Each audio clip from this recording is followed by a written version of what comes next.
Good morning. We want to start right on time and appreciate all of you being here. I'm so pleased to welcome you to our second quarterly resident meeting for this year. It's nice to have people here live today to hear our reports. So thank you for being here. In addition to live streaming this on 51, they're recording it and it will be played again on the Grapevine YouTube. And we are also going to distribute the written reports that are given today. So you'll have that for your review at a later time. Today is a new format. For those of you who are familiar with the committees reporting in alphabetical order, today we have scrambled the order of the committees. So the first people are not always first and the last people last. So you have an agenda in front of you, and we will proceed through the committee reports in that order. I also want to express appreciation for the technology support we get from Tom Jeffire and Jill Cameron, who have showed up early to get us set up. I'm happy that many of you are participating in the committees of the Resident Association, and you will hear today about the wide variety of activities that are supported and planned by our residents. So welcome to the Resident Association of 2021. Our first report will be from our Executive Director, Rita Doherty.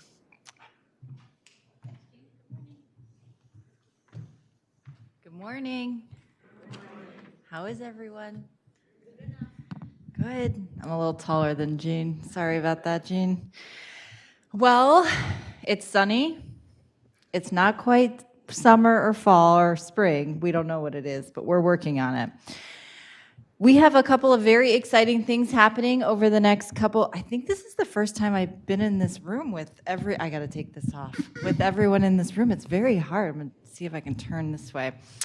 So this will be the first 45 days from now, we will open a health center. For the first time in 40 years, we're going to open up a new health center. So we obviously are a little bit behind the 8 ball because of all of the COVID things, but we are going to make up for it. We are working currently on the logistics of moving 50 health center rooms and 50 health center residents into 50 new health center rooms.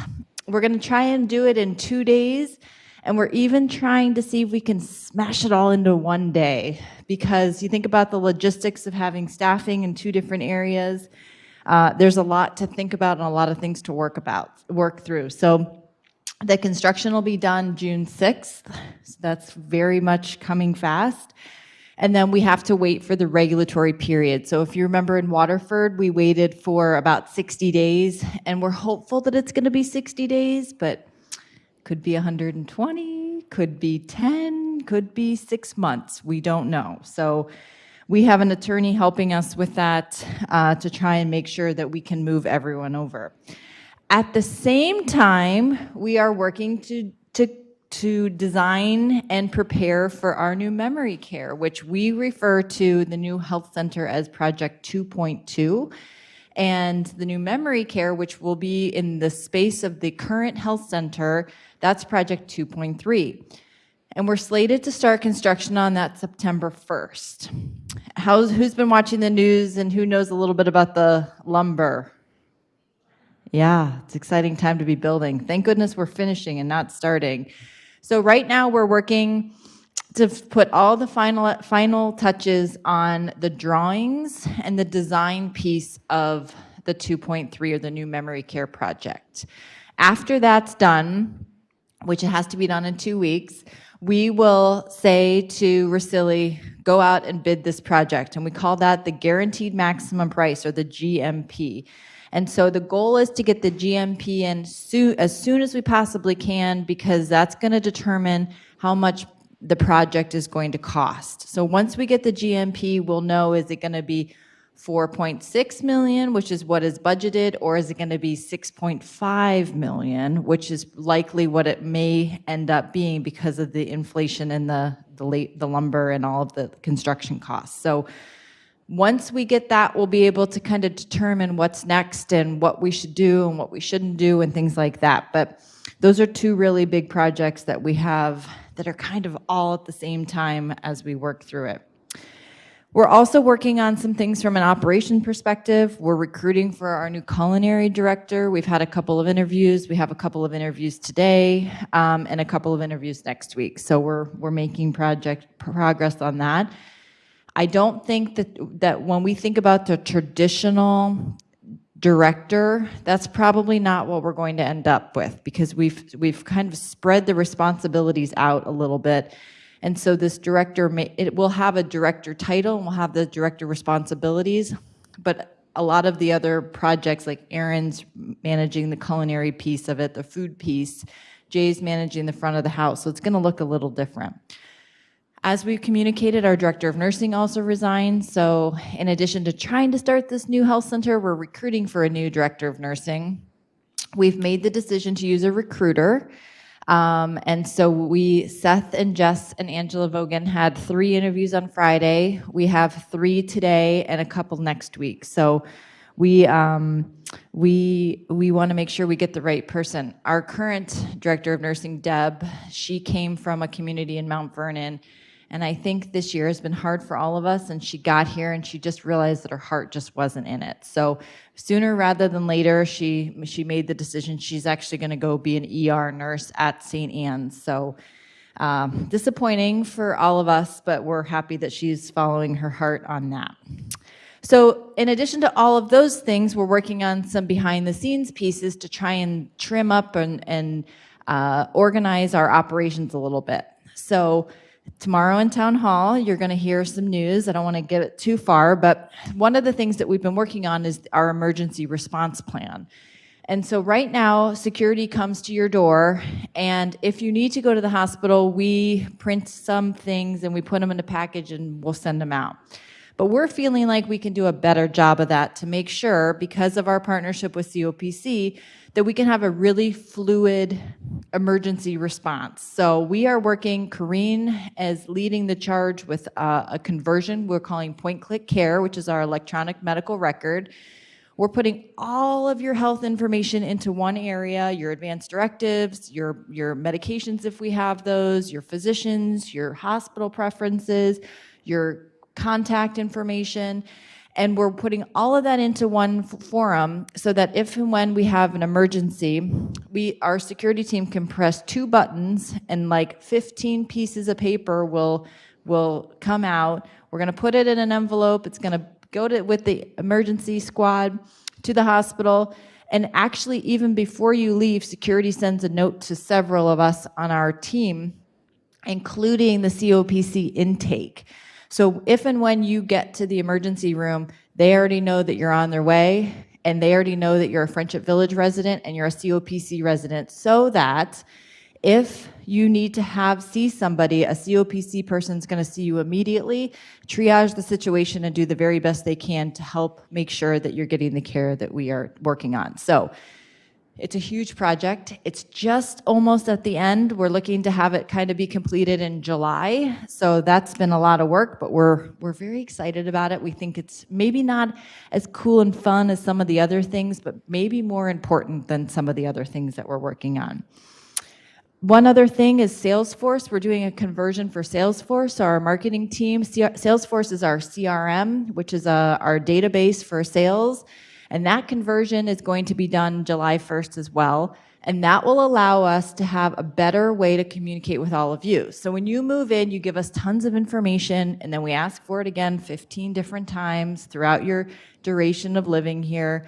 And what we're trying to do is put all the information in Salesforce, have it convert over into PCC so that we don't have to have you give us the information.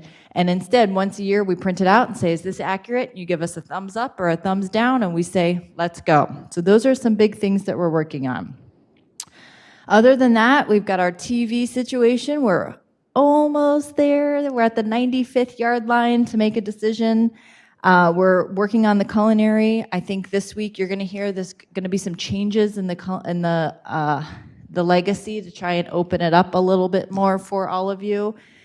We also are finalizing our strategic plan. So we have a strategic plan that we work through every 3 years, and hopefully it'll be approved by the board this month, and then we'll share it with all of you for some of the things that over the next 3 years we're going to be working on.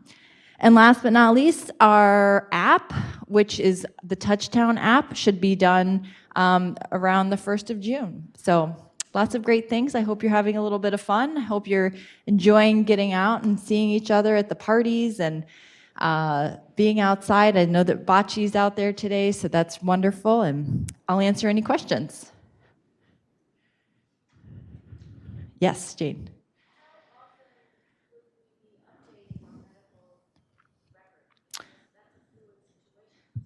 It is. So the question is, how often would you be updating your medical record? And that's a fluid situation. So if you are a COPC person, your information will automatically flow in this new system. So your medications, anything, any new order, changes to your DNR status, that will flow into PCC from the information that COPC has through ECW, which is their electronic medical record. Other than that, it'll be probably once a year. Many of you may remember that once a year we print out the vital statistics form and we say, please complete this. Instead of doing that, we're just going to print it out. So, and a lot of your health information will be uploaded in, if you have a COPC person, that's what they're going to use when you go to the hospital. We just want to give you a solid chance, so to speak, at making sure that you have all the information with you when you get to the hospital. Great question. Yes.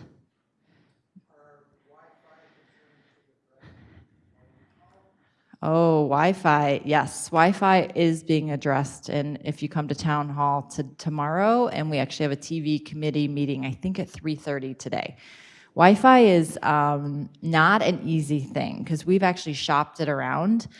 And what we're finding is that Viacom gives us all of these options, and if we go local or go with a different partners, it's about 2 times more expensive than what we're paying now. So it doesn't work all that well, and it's expensive, and it might be the best option. So the TV situation will dovetail into that. Yes, Mr. Ray.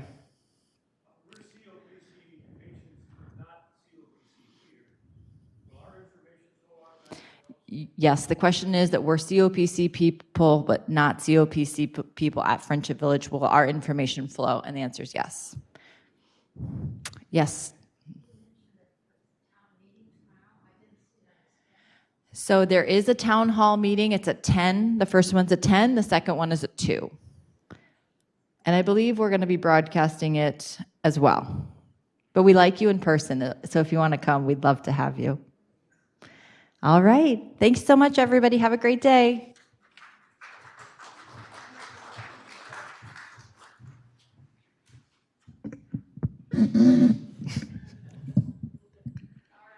For shorter people.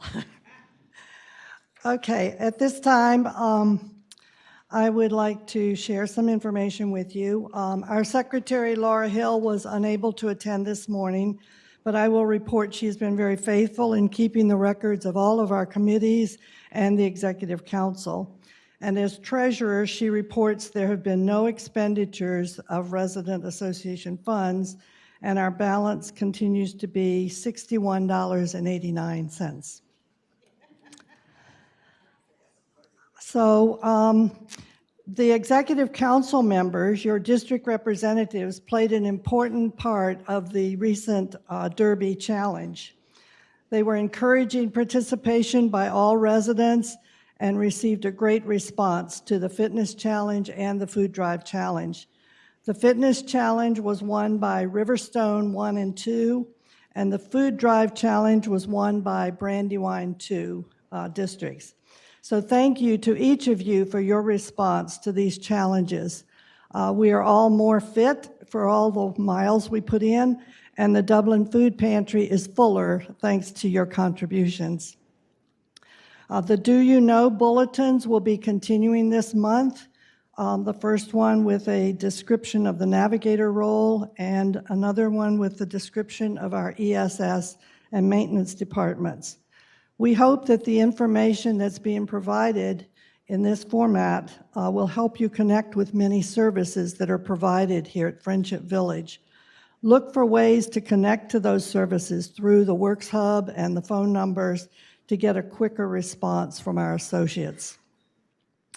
I have participated in the scholarship committee interviews, as well as attended many of the committees and district meetings. This has been really enjoyable for me, a great way to learn to know many of you and to learn what is happening here at Friendship Village. I've been excited to see so many of you participating as so many new events are being scheduled here. So come out and join your friends at Friendship Village. That's what we're here for. One item of business this morning is the approval of our minutes from the last meeting on February 8th. Those were distributed to each of you, the written reports that were made by committees at that meeting, and they have been posted on the bulletin boards. Is there a motion to approve those minutes from February 8th? Lois, and a second. And thank you very much for that. At this time, then, the reports that are listed on your agenda, those people will proceed in order. I'm not going to stand up and introduce each one of them, but you will see their names on the screen and hear their reports. So the next report is from Larry Kennedy, our Vice President.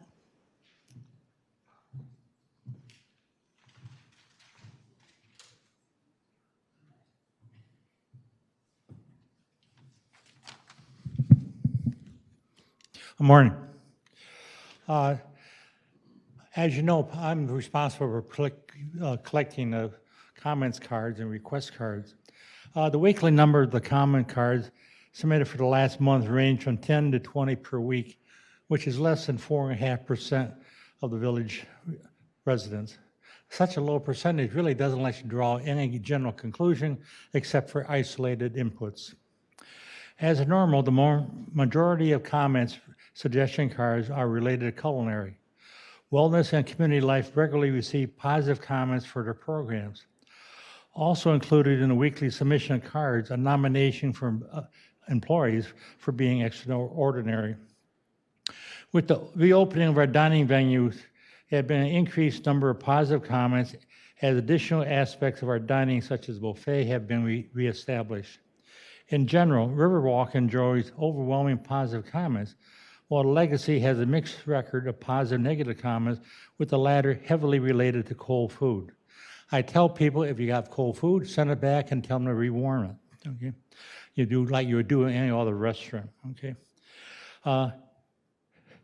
Also, all the comments submitted are forwarded to culinary and the respective departments for attention. During the past month, the number of submissions for being caught extraordinary has risen from a few to about 10 per week. Such type of recommendation, I think, are really appreciated by employees and makes them in competition for their monthly employees of the month. Among the cards submitted were many praising the Derby Day event and the Mother Day brunches. And I think Jeannie and Jill should be commemorated for that type of thing. All the meetings I attended, the charitable giving and the scholarship committees, where we awarded scholarships to a number of our associates, and their names will be announced later on in a couple of weeks. Thank you very much.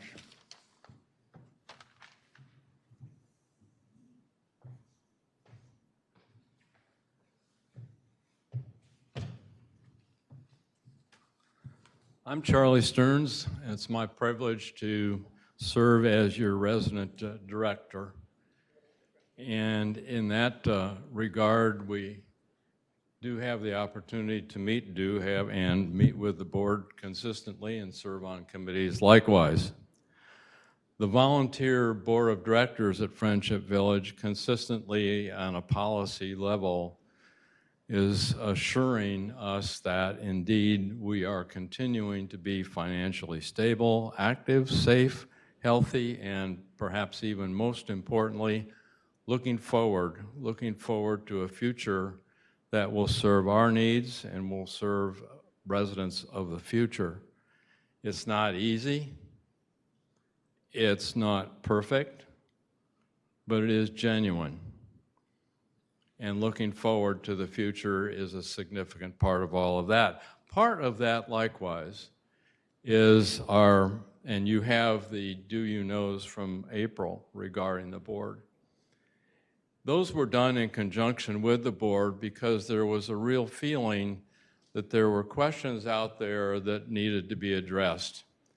And we wanted to begin to share that information so that there was a better understanding across the organization about the structure of the board, how it worked, where it was, those kinds of things after 40 years, as has been said.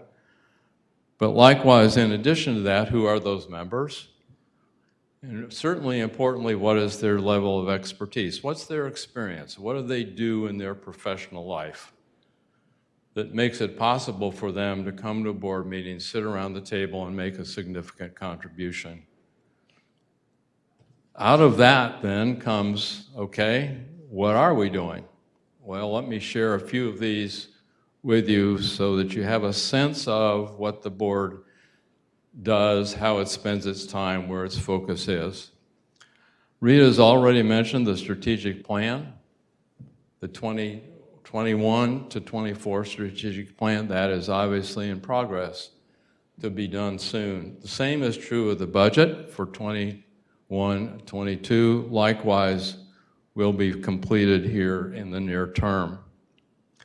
One of the central parts of any organization, and certainly this one, is just plain simple communication. Sounds easy, doesn't it? It's not. We all know that.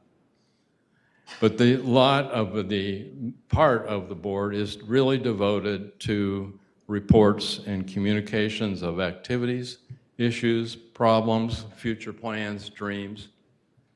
And those really come from Rita as the executive director, from all the members of the leadership team, and the resident director as well.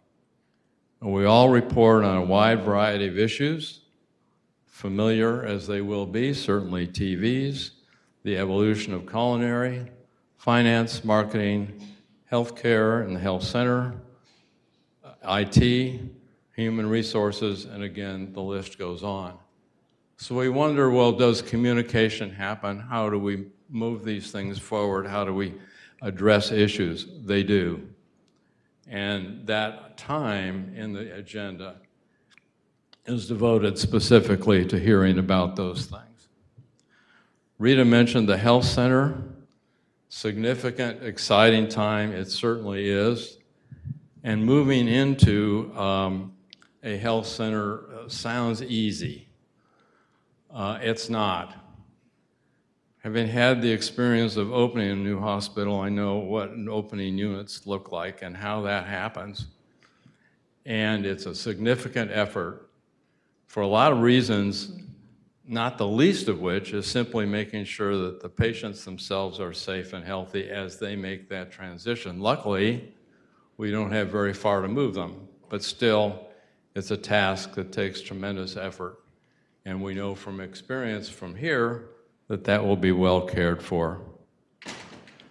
Earlier in the year, the board initiated on its own, without any motivation beyond their own motivation, the special Rockstar Bonus Program for leadership team and the associates. How much more appropriate, realizing how much effort those groups put into keeping us safe and healthy for COVID and for everything else. How could we not do that? And that was a special thing that came from them, totally surprising from that standpoint. It was kept totally confidential and led to that. The board retreat returned this year, likewise, earlier in the year, and that has been a staple in the board's life for a number of years and skipped last year because of COVID, came back this year. The purpose to explore programs and initiatives for the future, for looking forward again, which is a hallmark of this organization and certainly of this board.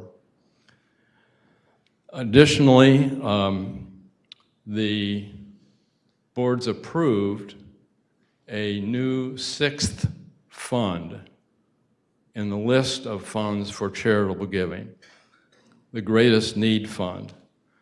The Greatest Need Fund came about obviously because of from the creativity of the Charitable Giving Committee, and is really based on the theory and the practice that there are some times and some folks who want to make a donation but don't have a specific spot that they want to make that donation, and are simply saying, here is what my donation is. Now you take it, Friendship Village, and you use that for whatever you see and you feel and you know is the greatest need for the organization to follow.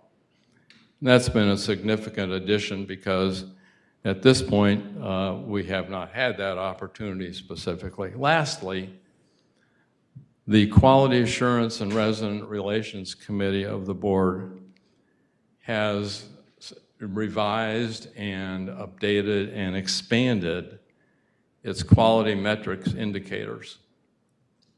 It's a significant list of issues and places and opportunities that different parts of the organization look at on a regular basis. There are now indicators for the health center, Waterford Place, resident health services, community navigation services, community access and safety, COPC, and community life and wellness. It's not that they weren't there before, but they are expanded, they are reviewed and modified to meet current needs. So for all these things and so much more, residents can be assured that FVD is building on its 40-year future in ways that are forward-looking,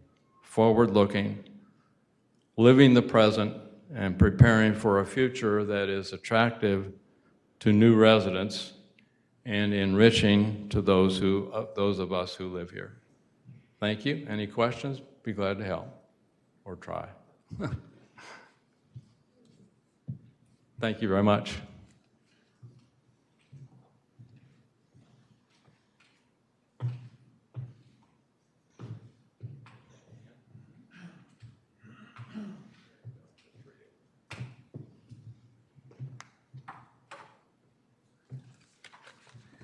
Good morning. I'm Ann Dipple, and I'm the chairman of the Art Committee. And we met on Tuesday, March 16th, 2021, at 3 p.m. in the Kinsale Room.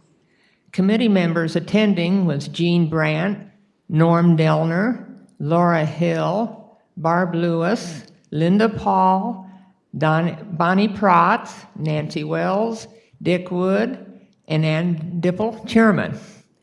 Also attending was Jeannie Joseph, Community Life Director, Jill Cameron, Community Life Supervisor, Ann Vega, Art Instructor, and Jean Forbes, President of our Executive Council. We discussed possible events to occur during our 2021 season. One of them was our annual Holiday Bazaar. Hopefully, we're going to have it October the 16th, if possible. Also, we're planning an architectural tour of the city, and we're getting some new lighting in the Art Center, and possibly out to the Metro Parks with our sketch pads to draw. And then we're going to have new exhibits in the art gallery. And we're possibly going to be entering some of our paintings in an art exhibit this fall by Jim Glover, who is one of our art instructors. And of course, we have crafts being taught by Jean Swamba on Wednesdays from 1 to 3 and Fridays from 10:30 to 3. And also, she gives art lectures regularly. And then there's a possible return of our ceramic classes. And then Bonnie Protz gave a report on the needleworkers projects, and we will plan to have a showing of the many creations they make in our art gallery very soon. Respectfully submitted by Ann Dipple, Art Committee Chairman. Thank you.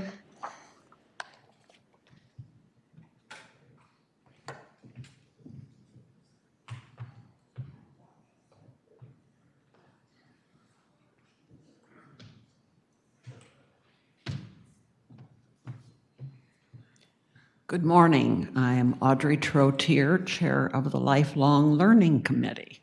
This will probably be the briefest report of all.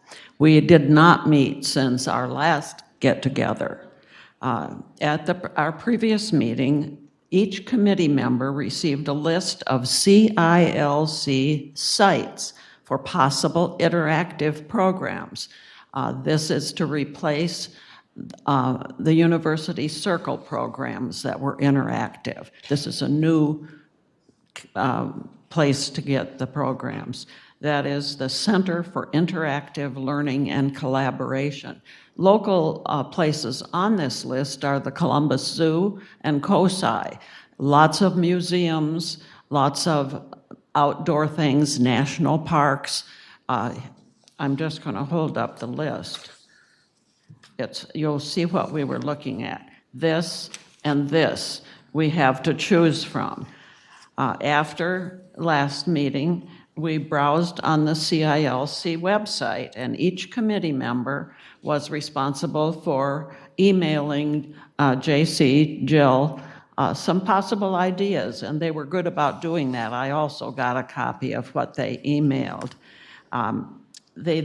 She found that our individual suggestions were enough material for her to go ahead with more planning, so we have not held a second meeting. We will probably meet in June. And besides, I became a great-grandmother 1 month ago, and we met Henry on Saturday, and we're excited. Couldn't resist. Couldn't resist.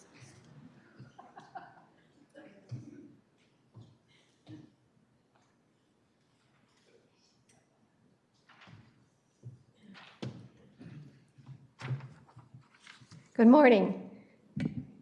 I'm Bonnie Protz. I'm chair of the Village Garden Committee.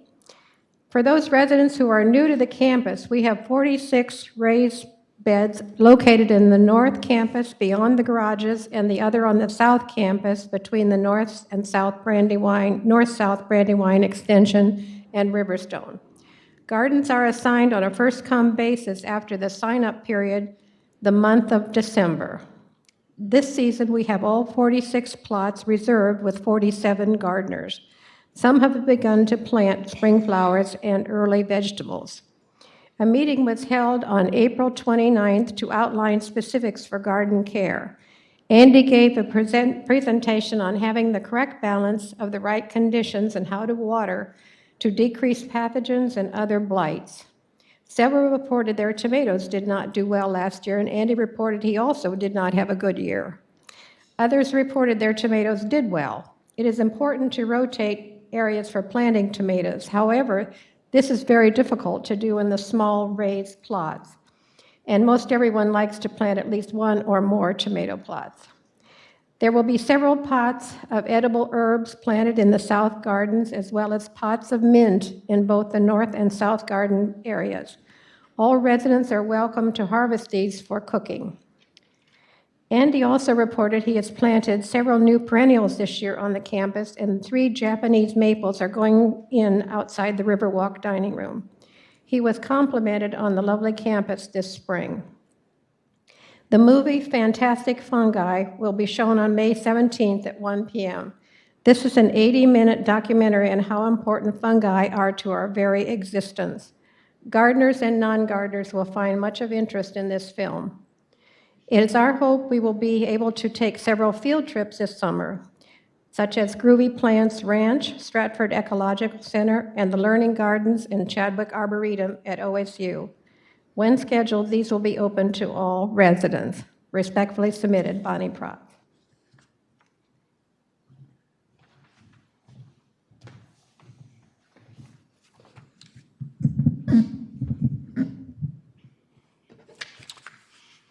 Good morning. I'm Chip Wilson, chairman of the Workshop Committee. Activity in the workshop generally falls into 2 different categories. We have activity which are personal projects and activity which are service projects for other residents. During the past quarter, personal project activity included making small utility tables and recipe racks. Also, some of us are beginning to make items which will be sold at the Holiday Bazaar in October. Workshop members have also been active serving our community through service projects, both for common areas here at Friendship Village and for individual residents. The nature of service projects is kind of wide and wide-ranging. I want to list some of them for you. In addition to the typical projects of gluing wobbly chairs and rewiring lamps for safety, recent projects include repairing the cornhole game for the fitness center, repairing a wooden wastebasket, repairing a residents' entertainment center, stained glass ornament repairs, building a custom shelf for the Waterford main office, making 2 comment boxes for human resources, assembling a new walker, installing a printer cartridge, reattaching the hour hand for a wall clock, shortening a patio umbrella, and replacing a broken wheel on a walker. So if you could use any services such as this, contact myself or Preston Forbes or Don Neff. We always start a project by assessing whether the project is a good fit with our skills, and so we only try to take on things that we would be successful at. There's no fee for our work, but we do ask for reimbursement of parts, and there's an optional donation that the workshop uses to replace consumable supplies and to help us maintain our power tools. Recently, we've performed maintenance on several of the power tools to keep them up to snuff, and also in anticipation of increased usage in the workshop due to the pandemic hopefully winding down here. My final note is that you'll notice in the printed copy of my report, we have some photographs of different projects that have been worked on for your interest. Thank you very much.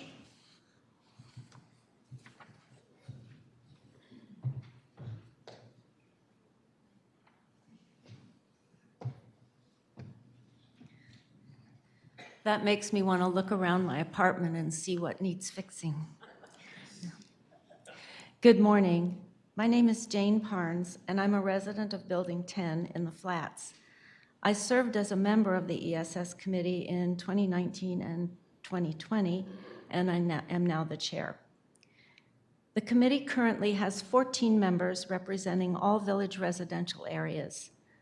Also attending are key staff members: Seth White, Associate Executive Director; Pam Collins, ESS Supervisor; Sally Cohen, Plant Coordinator; William Stone, ESS Supervisor; and Angela McKeever, Plant Operations Manager. As you can see, the ESS Committee is concerned with issues broader than housekeeping, as indicated in our current resident association bylaws. We have met monthly in February, March, and April, and are scheduled to meet each month on the second Wednesday. Our meetings are now in the Kinsale Room at 1 p.m. Attendance at the meetings has been consistent and participation is lively. In our February meeting, Seth White brought the committee up to date on the current scope of ESS, which now consists of 24 full-time associates. He also brought us current on the progress of the master plan renovations. Pam Collins and Sally Cohen each introduced themselves, highlighted the scope of their services, and made sure the committee knew how to reach them. Business of the March meeting included confirming the decision to make October the month for deep cleanings throughout the village. This means that regular bi-weekly cleanings will not occur that month. Residents of the flats and villas can request deep cleanings during any other month.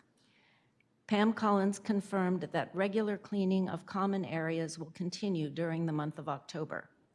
She also explained a new system for labeling laundry items. We welcomed a new committee member, Louise Carr, who represents floors 3 and 4 of Riverstone. At the April meeting, Sally Cohen announced that window cleaning of the units in Ash Run, Brandywine, and Riverstone had begun. This includes the cleaning of screens, and maintenance has now has the capacity to fix damaged screens. Pam reminded the group that William Stone can be reached at extension 127 to schedule additional services, which include carpet cleaning, mattress flipping, cleaning of patios and balconies, and additional window cleaning. Questions and concerns from committee members consistently yielded relevant and helpful responses from staff members. Details can be found in the minutes of each monthly meeting. The Residents Association may wish to consider revising the description of the ESS Committee in light of the expanded scope of the committee's attention. Thank you.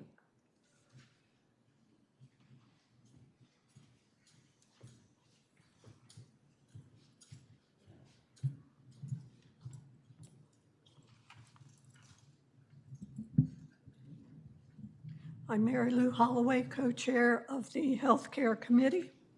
The Residents Association Healthcare Committee met in February and April.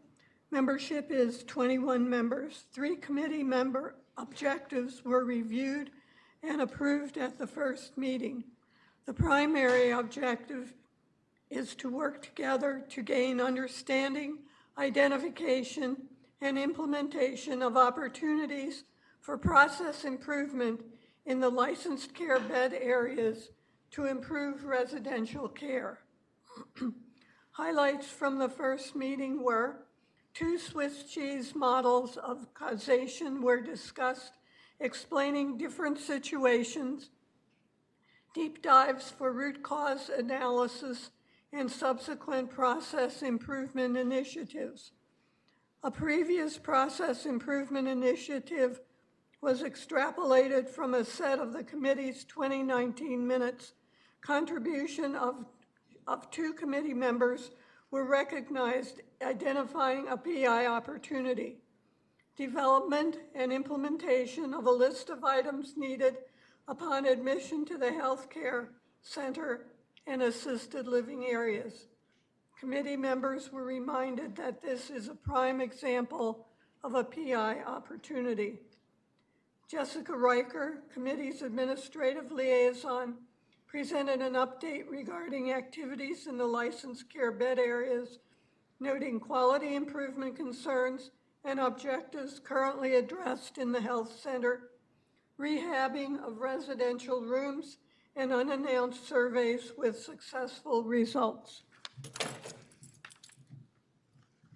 Hi, I'm Judy Lee.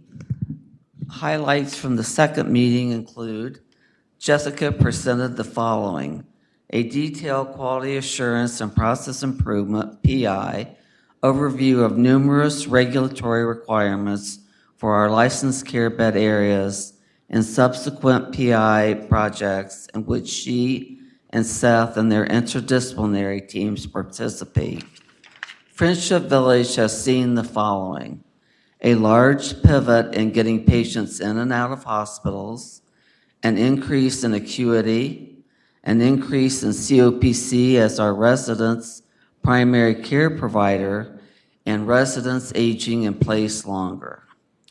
Details relating to the tracking of call lights in the licensed care bed areas, a short in-depth review of falls relating to statistics, root cause analysis, reoccurring patterns, and PI opportunities.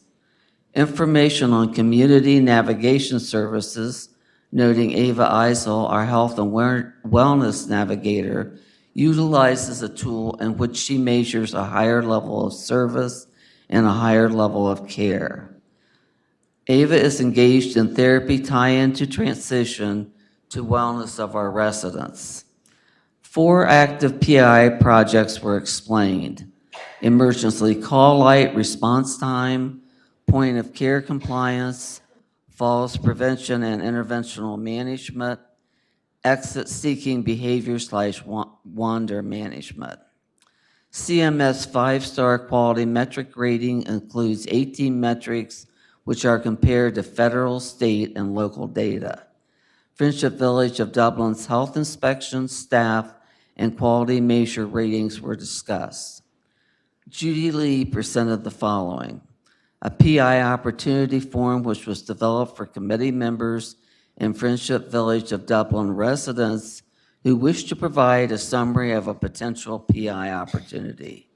Each PI opportunity submitted will be discussed with Jessica, and if agreed upon, submitted for review and approval at the next committee meeting. The form lists a project lead, subcommittee members, measurements, and outcomes. Upon completion of the project, the form becomes an attachment to the minutes. An example of a completed form was explained. Committee recognizes that residents cannot currently visit friends in our licensed care bed areas to observe for potential opportunities for improvement to report to the committee. If any spouses visiting their loved ones notice any PI opportunities, please bring them to the attention of Mary Lou Holloway or myself via email, telephone, or personal contact. Thank you.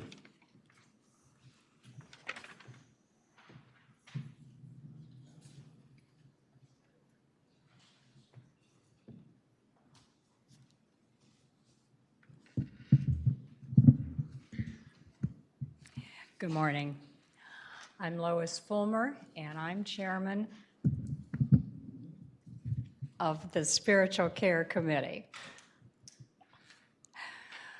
For the past 4 to 5 years, the Spiritual Care Committee has delivered a loaf of bread to new residents as they're moving in. And we view this as a welcoming gesture, an opportunity to introduce ourselves, as well as to get to know, though briefly, our new resident. As you can imagine, this did not happen this past year, and you know why. With COVID, it was not possible for us to do this. However, I'm happy to report to you today that as of the end of March, 16 loaves of bread were delivered, and between 4 and 5, we are anticipating delivering in the next few months. The committee made a donation of $100 to Our Daily Bread Ministries. This is a company that supplies us free of charge with copies of a daily devotional booklet called Our Daily Bread, and we in turn make it free of charge to any resident who would like to have a copy.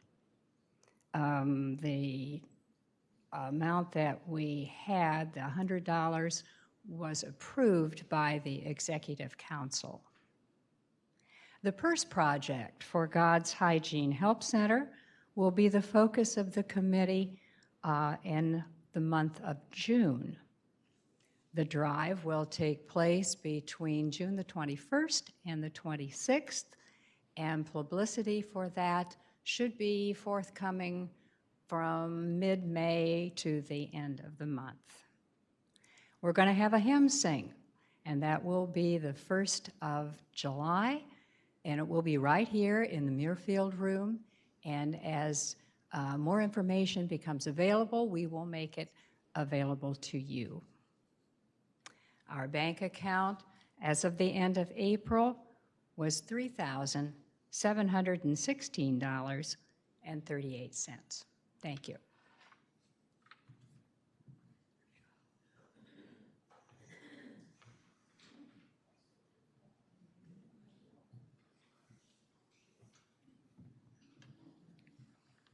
Good morning. I'm Lois Meredith, Chair of the Program Committee. Things during January and February with COVID still with us. Things continued during January and February with COVID still with us. Program Committee, with the guidance of Community Life, continued to present programs virtually with music, the Great Snowman Hunt, Valentine treats in our baskets, and love story videos. In March, we had our first meeting with a planning session. Some restrictions were removed, and we could enjoy live entertainment, such as Irish dancing and a St. Patrick's Day party. Live concerts, cards, games could be held in person. Scenic drives on the new bus to various areas began. Chaplain Dillman could again have actual in-person church services. Looking forward, great things are planned. An actual trip to a Clippers game, a baseball game on the big screen, dining out for breakfast and lunch, and scenic drives continue. A Mardi Gras celebration outside with music and food is planned soon.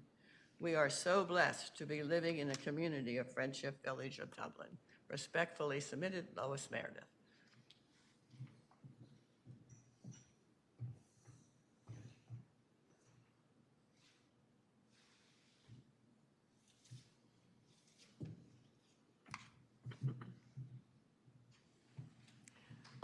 Good morning. My name is Mabel Rice, and along with Dolores Getz, we co-chair the Library Committee. After deciding at meetings in February to purchase additional large print books for our collection, 15 new titles were ordered with the assistance of Bonnie Darrow. The purchase of new large print labels and protectors was also authorized, and they were donated by Beverly Francis. Thus, new books marked with new labels were happily shelved in late March. The Library Committee is very grateful that the cost of the books could be underwritten by community enrichment funds designated for that purpose. Several older, worn large prints were deleted and shared with Waterford residents. We also appreciate that Friendship Village recently provided the library with its own new small adjustable height table. This helps greatly when books and magazines are being sorted. Recently, the fireplace wall collections have been culled and reshelved to make a space for an upcoming donation of great courses materials. When they are received, a list will be published for residents to review. There will soon be repair work in the library ceiling above the biographies. An ongoing concern centers on the library's 4 newspapers. I feel like this is the same song I've been singing for several years. The disappearance of the Wall Street Journal, the New York Times, and/or the Metro section of the Columbus Dispatch is frustrating to our readers as well as to the committee members who display and stamp these items. We regret the occasional absence of papers and continue to urge residents to leave them in the library for others to enjoy. But solving this problem continues to be a challenge. As always, we welcome and appreciate the donations to the library made by our residents and their families. Thank you for your generosity and your support. Items we can't use are often shared with Waterford, the Health Center, or sold to half-price books. See you in the library.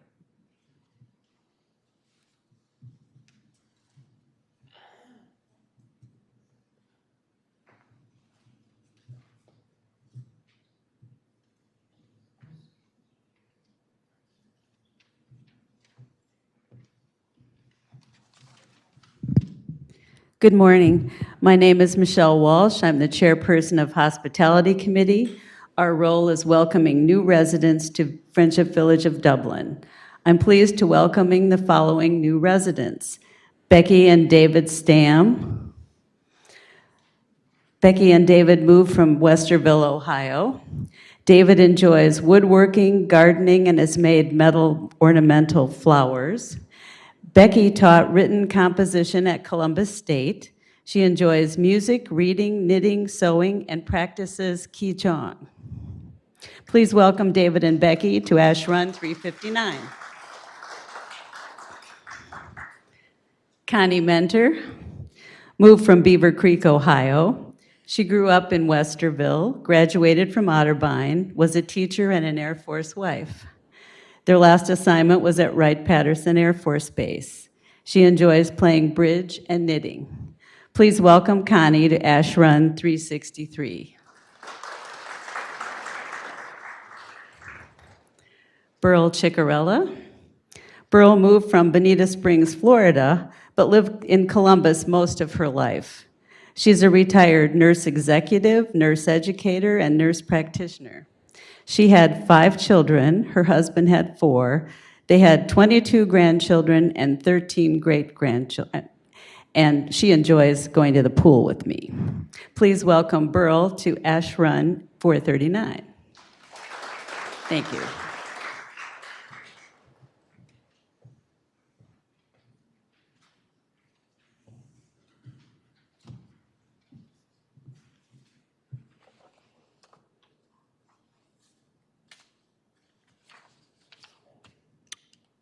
Hi, I'm Monica Dunn, Chairman of Wellness. Our last meeting was April 29th, and we discussed as a group 3 important events. The first one was the health fair, which I'm sure you all remember wasn't that far away. And it ran for 5 days, February 22nd through the 26th. It was attended by approximately 85 residents. And I just want to remind you that there were 11 health professionals offering consultations, measurements, possible treatments. So out of that 85 residents, 265 of these presentations by health professionals, et cetera, were attended by residents in a 5-day period. You might be interested in the most popular health professional, and that was Target's Optometry, providing eyeglass readjustment. 34 residents attended the offerings of this particular health professional. The committee answered a short survey in preparing and planning for next year's health fair as suggestions. Moving on, the second activity that was discussed was the Friendship Village Kentucky Derby.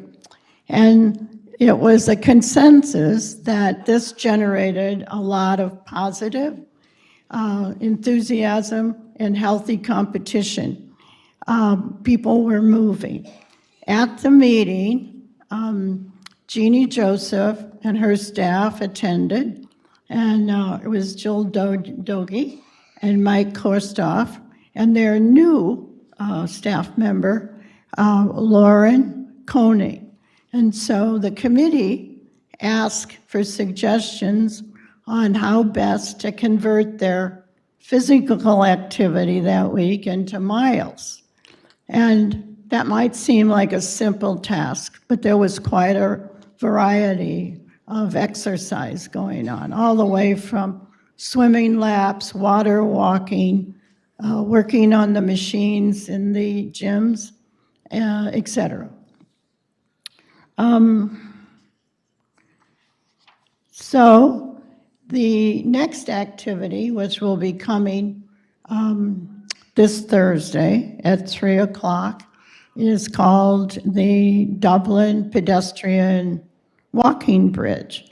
And Friendship Village will take a busload of 30 residents over to the bridge walk, and we will stroll over to Old Dublin, have a happy hour at On the Avenue restaurant in their screened-in porch, weather providing, of course.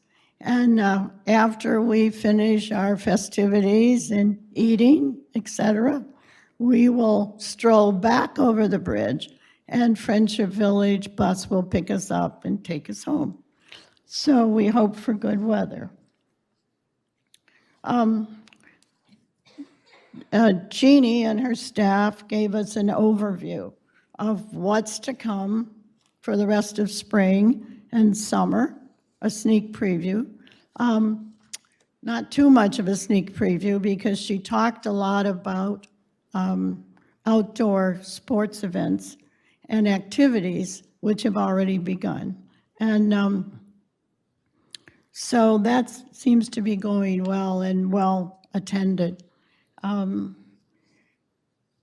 The other thing she explained to us is that you all remember active aging, and it will be moved to October of this year. So this has been prepared by myself, and I thank you very much.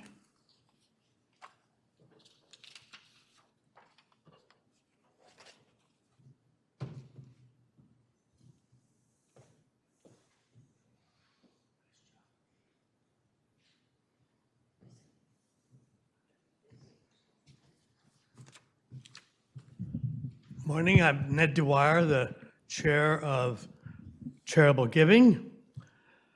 We meet every quarter as a Charitable Giving Committee.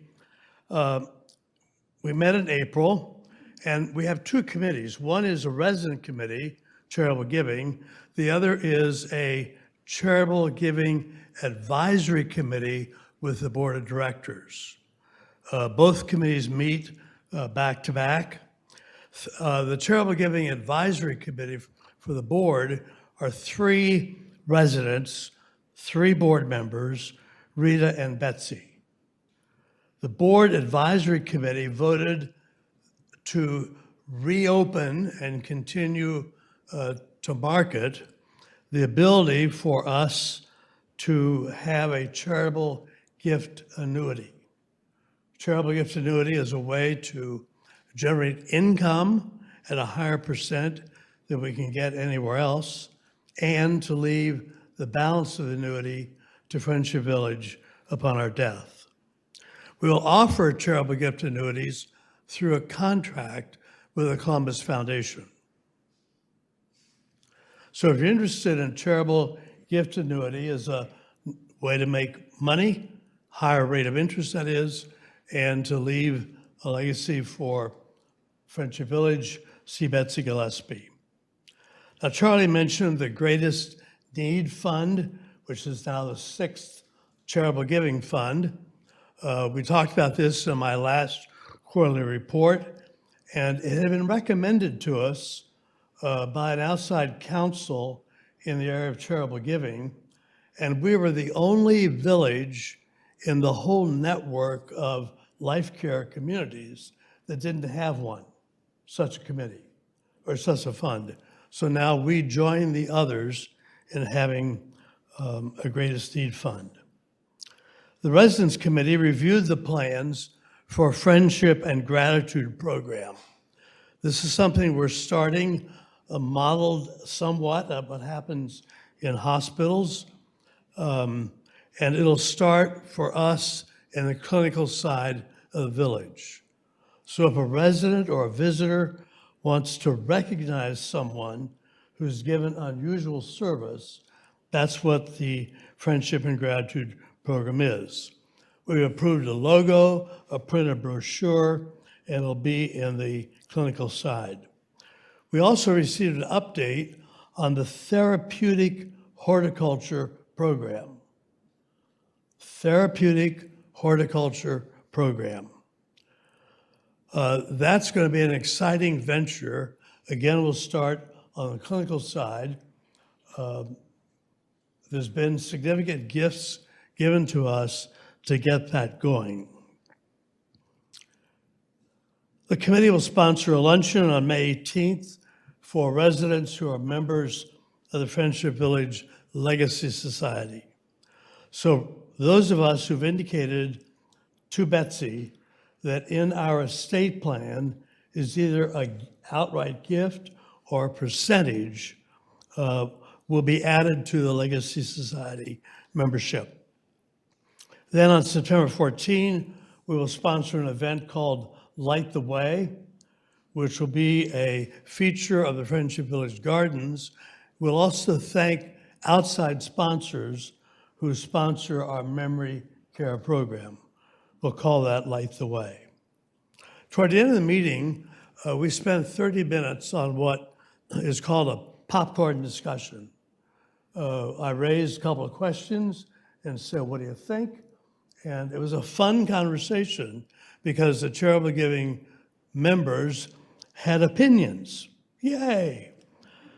So we've decided overall that rather than focus our charitable giving just on year-end giving, that we'll do charitable giving promotion throughout the full calendar year. As I outlined in my last report, the scholarship process had started. Jean's referred to it. The scholarship committee has met, has finished their work. We will be awarding 10 scholarships this year, which is really a great addition to our scholarship program. And this is for associates who want to go on with higher education or certification. Now, the money part. Funds raised in the third quarter, that's last July through this past March.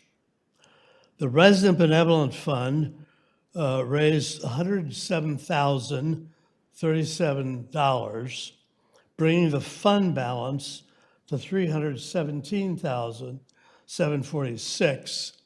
And we've distributed this year so far $122,512. That fund helps our colleague residents who, for whatever reason, begin to run out of money, and we're able to help them stay here through the Benevolent Fund. The Friendship Village Scholarship Fund, we received $26,975, bringing the balance to $324,038, and we've distributed $24,500, and more distributions will be coming in, and in July, we'll announce the 10 scholars. The Capital Project Fund, we received $800, brings that fund balance to $49,599. The Community Enrichment Fund, which was the old Memorial Fund, now renamed, which Mabel referred to, helps support the library. We received gifts of $8,533, bringing the balance to $21,433, and we've distributed so far this year $9,999. The Health Service Fund received $42,935, brings the balance to $121,629, and we distributed $7,256. The Greatest Need Fund, somebody gave us $150. There it is, in the Greatest Need Fund. And as a reminder, we've been very fortunate to have the grand piano that's in this room. It's an in-kind gift worth $34,404. So in total, this past quarter, we raised $219,833. That's 68% higher than the third quarter last year. We also distributed in total this quarter $164,261, which represents a 36% increase from last year. Now, finally, we created this COVID emergency fund for associates.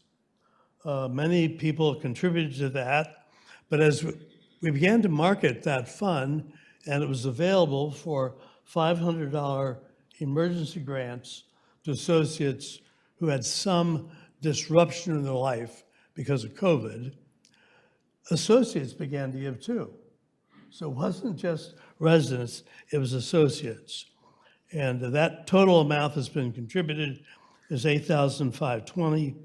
We made 17 grants for a total of $7,200. So that's our report. Respectfully submitted, Ned Dwyer.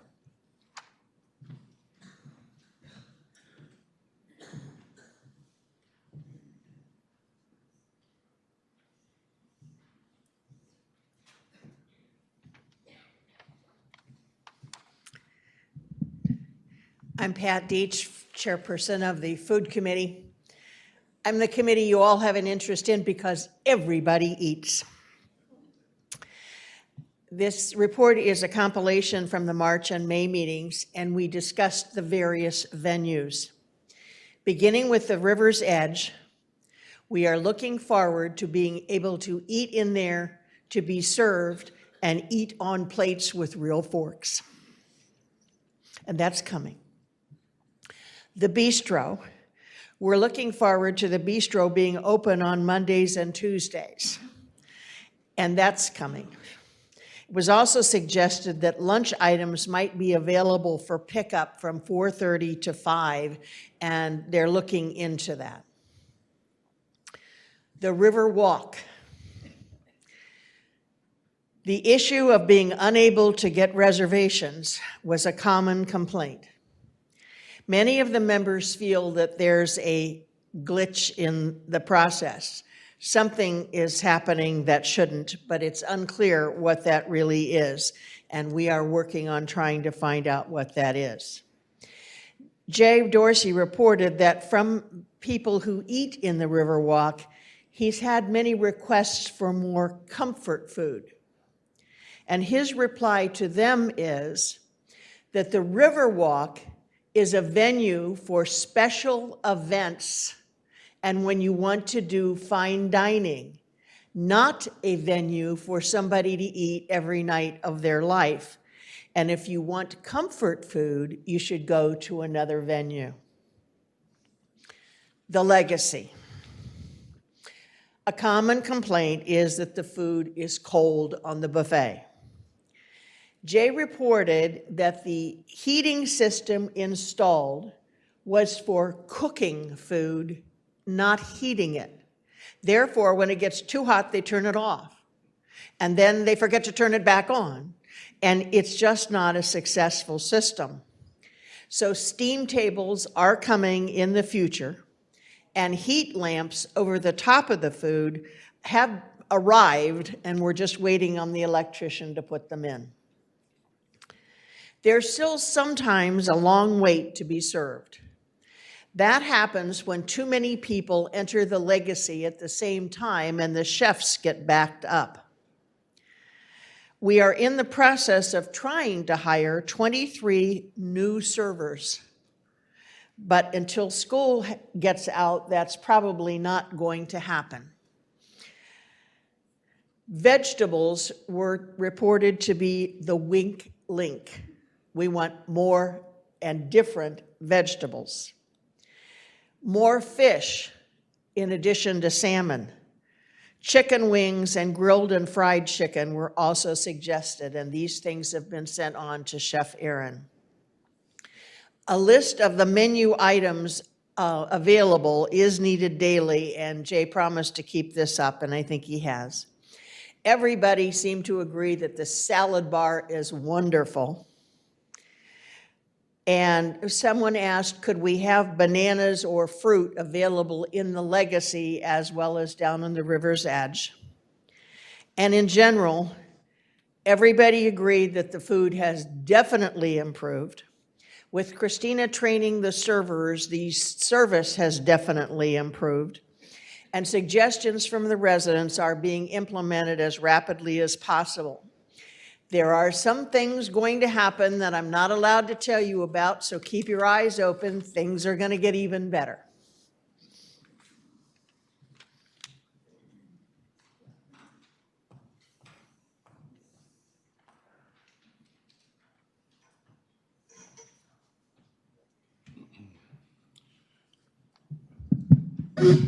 Well, good morning. I'm Paul Wright, reporting for the Finance Committee. and I'm the last one. How about that? My name begins with W, Gene, so I've been used to being last. My pleasure to report for the committee.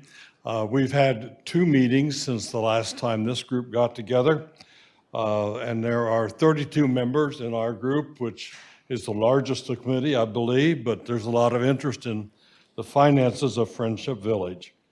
The purposes of this committee are, 1, to learn about the finances of the community, and then the chance to ask questions about what's going on financially, and if appropriate, offer advice, which is seldom the case, but we do that as well, have the opportunity. Darrell Lohr is our secretary, and I appreciate his good work. Craig and Rita attend our meetings and present slides and present the financial information with full transparency. It appears, and we appreciate that very much. As reported by Charlie and reported to this committee, by this committee, Friendship Village finances are in a good, strong position, and we're very appreciative of that. The extra costs that we've incurred in the last year due to the pandemic have mostly been offset by government supplements, which we've appreciated so much. You know, all that styrofoam that you had, that pretty much got covered by governmental support, and also the cost of testing and so on. However, some of the current testing is not being, which we are required to do, is not being paid before by the government support.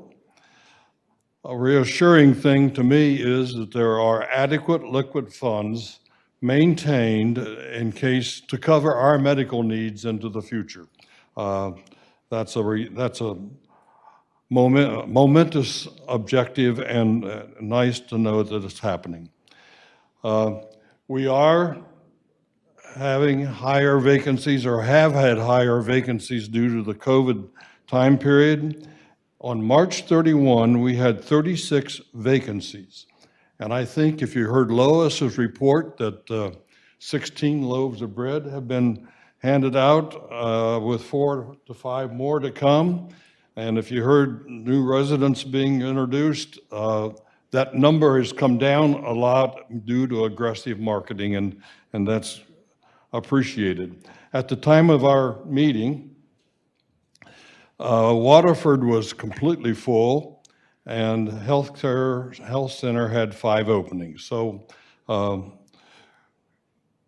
you know, all of that affects all of our finances personally, and so appreciate so much the aggressiveness that's taken place there as he's after worked through this pandemic period. One more item, 950 days of cash is on hand. The requirement, as I understand, is 250, so we ought to feel pretty good about where we are standing financially within the village. If you are a member and put it on your calendars, we have 2 meetings coming up yet this year, July 28 and October 21. Respectfully submitted, Paul Wright.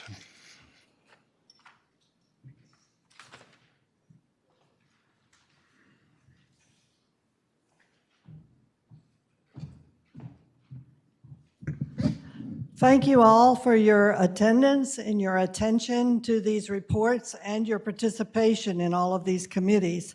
I remind the chairs, if you've not turned in reports for Laura's compilation, put them on the table. And I encourage all of you to be aware that the next meeting of the Executive Council will be on June the 7th at 10 o'clock in the Kinsale Room. The Executive Council meetings are open to all members. And if you would like to attend, pay attention on June 7th at 10 o'clock. Thank you. I'm adjourning this meeting.